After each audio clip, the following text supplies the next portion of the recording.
Hey, what's up YouTube? It's Foster, and today I'm working to get my S2000 ready for this year's time attack season. Now, over the off season, I managed to accumulate a ton of cool parts for this car, but somehow they didn't magically install themselves on the car. So today that's what I've got to do. Obviously, I've got a lot of work in front of me, but before we get started with any sort of project, I'm gonna go ahead and just run over all the cool new parts that I've got for this year's build. First up, let's talk about wheels. Now, obviously, this is one of the mods that I'm most excited for this season. These are a set of Apex VS5RS wheels, and the main reason why I switched from the Wedsport TC105Xs that I had on there last year is because these Apex wheels are a full inch wider. So this class that I'm running in Grid Life, you can only run a 255 width tire. And so it's definitely an advantage to step up to a 10-inch wide wheel. You're gonna get more contact patch and better handling characteristics when you stretch the tire a little bit. So very excited about the new 17x10 setup. I know all the fast guys in Time Attack are running this setup with their S2000s. So the 17x9 was a great setup for learning last year, but I think if you really wanna get the most time out of your car, you definitely gotta be looking at a 17x10 setup. A couple more things I like about the Apex VS5RSs is they're extremely lightweight, which of course is important with wheels. You're gonna have less rotational mass. These are one of the lightest 17x10 setups I could find anywhere. So it's obviously gonna shave some rotational mass, which means that your car is gonna brake a little bit better, accelerate a little faster, all that stuff that's really important with Time Attack. And then last, of course, they have to be strong as well. All the abuse we put our cars through on track, going off curves and stuff like that. So these are actually forged, meaning they're gonna be super strong. And if I ever do have a problem, Apex Wheels has a really great policy where they'll help you get a replacement. So definitely some peace of mind when I have my car out on the track. So you already saw the satin bronze VS5RSs, but this year I'm going all out, and since I'm working with Apex Wheels, I actually got two sets of their VS5RSs. These are also the 17x10s with the plus 48 offset, and this is the brush clear finish, which I absolutely love.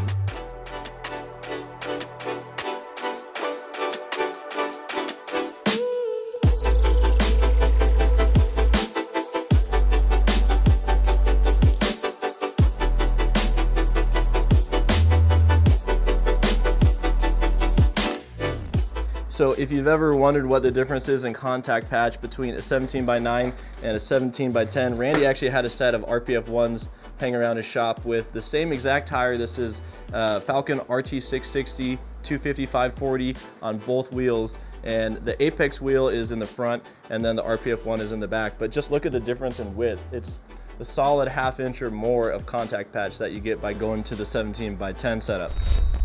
So a huge part of how we're gonna make the S2000 go fast this year is with our suspension. Now, obviously the S2000 does not come with a huge high horsepower engine, so we've got to utilize the suspension to our advantage and try and get every last little bit out of it.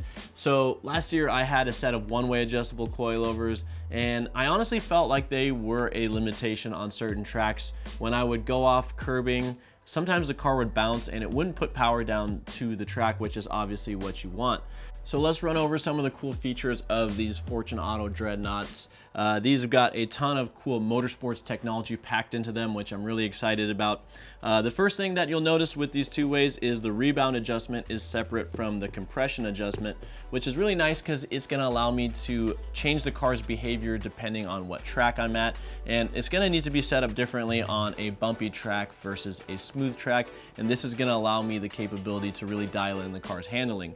Another cool thing about these Dreadnought coilovers is they have a digressive piston on the inside, so the damper is like a motorsports grade damper, and it can react quickly to fast bumps but also adapt to the slower bumps. So this is just overall going to give the car a lot better body control. Another thing you'll notice is I do have the external fluid reservoir, so I'm going to have to find a way to mount this maybe in my trunk or something like that. So of course, like the other coilovers I had before, these are fully ride height adjustable. And I'm probably gonna get the car corner balanced this year to make sure that I have everything set up properly. So more on that to come later. I'm sure there's more that I missed right now for the Fortunato coilovers, but let me show you some of the other parts that I've got. So as you can tell, the S2000 is pretty tore apart, and I've been replacing and upgrading a lot of components. That's why you don't see any control arms or a rear diff or anything like that. The upgrade I'm most excited about is definitely the rear diff upgrade. I had a buddy, Justin, help me out with rebuilding my rear diff so that now it's a 1.5 way clutch type LSD versus the viscous diff that comes stock on these cars. So this is going to do a lot better job transferring power to the wheels under acceleration. It's not the full 2-way diff, because if you do that, that's more for drifting. So the 1.5 way locks under acceleration, but then it unlocks under braking and deceleration, so the car's going to feel more stable. So I think that's going to be an awesome upgrade. And while we're at it, we also put a 4.8 final drive in there from an RX-7, and that's going to make the gearing a lot shorter too, because before it was a 4.1, and so hopefully I won't be between gears on certain tracks. It'll allow me to be in the optimum power band, which for this car is ideally VTEC. So there were a couple tracks where I was out of VTEC, and this car just feels terribly slow when you're not in the right gear. So that should be an awesome upgrade. Then some other things we're doing is I've got some new axles for the car. That's not really a performance upgrade, but it just needed refreshed. The other big thing that I'm doing to the car this year is full sphericals. So I ripped out all the control arms on the S2000, and we installed sphericals from Blade Sports. And these are going to be awesome because they don't have the deflection that like your old rubber bushings do, so your alignment will stay really precise during cornering, and it just makes the car a lot more predictable and easy to drive. So I'd say in terms of handling mods, the sphericals are going to be an awesome upgrade.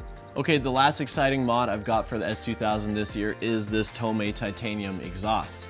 So last season we were running a T1R single exit exhaust, and overall I did like it, but the issue I had was it's too quiet on track. So I couldn't really hear my shifts, especially compared to other louder cars on track like Subarus with straight piped exhausts. So it was really hard for me to know when to shift without looking at my gauges. And so this year I want to get something a little bit louder, which obviously a Tomei is known for being a pretty loud exhaust. But I also wanted to get something lighter too while I was at it. So by switching to a full titanium system, we're going to shave some weight, and this is going to mate up really nicely to that Tomei test pipe that I've already got on the S2000. So we'll have a full Tomei header back exhaust, which would be really cool. So I'll give you guys a couple quick sneak peeks of my new Tomei exhaust, but down the road I'm probably going to do a full video once I get this car running and driving, showing you guys all the exhaust sounds.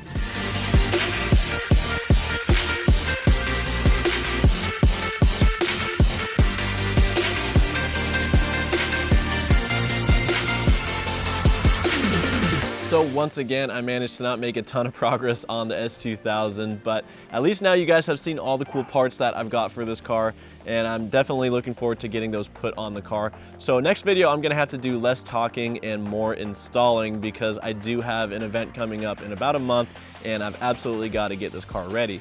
So with that said, if you guys are interested in any of the install videos I've got coming up, or if you want to see some of the track testing of my car, make sure you subscribe to my channel. And with that said, guys, I'll see you next time.